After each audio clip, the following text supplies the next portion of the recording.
সম্প্রতি চীন সফরে যান রাশিয়ার প্রেসিডেন্ট ভ্লাদিমির পুতিন। বেইজিং সফরে থাকার সময় রাশিয়ার প্রেসিডেন্ট ভ্লাদিমির পুতিন ও চীনের প্রেসিডেন্ট শি জিনপিং একে অপরকে আলিঙ্গন করেন।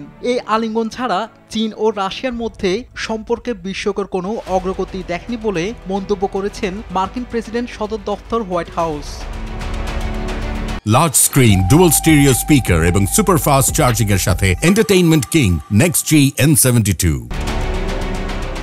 হোয়াইট হাউসের জাতীয় নিরাপত্তা পরিষদের মুখপাত্র জন কির্বি এক ব্রিফিংয়ে বলেছেন, একে অন্যকে আলিঙ্গন ভালো, এটি তাদের জন্য চমৎকার। যুক্তরাষ্ট্রের দুই প্রতিপক্ষের আলিঙ্গনবদ্ধ অবস্থায় একটি ছবি দেখিয়ে এর তাৎপর্য নিয়ে জিজ্ঞেস করা হলে কির্বি কথা বলেন।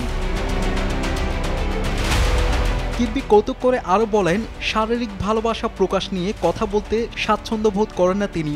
তারা কেন একে অন্যকে জড়িয়ে ধরা ভালো মনে করেছেন সেটা নিয়ে তাদের কথা না বলাই ভালো। যুক্তরাষ্ট্র বরাবরই চীন ও রাশিয়ার সম্পর্ক নিয়ে উদ্বেগ জানিয়েছে। চীনা প্রতিষ্ঠান রাশিয়াকে ইউক্রেনে হামলার জন্য অস্ত্র সরবরাহ করছে বলেও অভিযোগ রয়েছে দেশটির। কির্বি বলেন, পুতিনের সফরে এ ধরনের সম্পর্কে কোনো অগ্রগতি হয়েছে বলে মনে করছে না যুক্তরাষ্ট্র। মস্কোর সশস্ত্র বাহিনীকে শীঘ্রই শি জিনপিং সহায়তা করতে চান বলেও মনে করে না ওয়াশিংটন। শাহাদাত শাওন, RTV।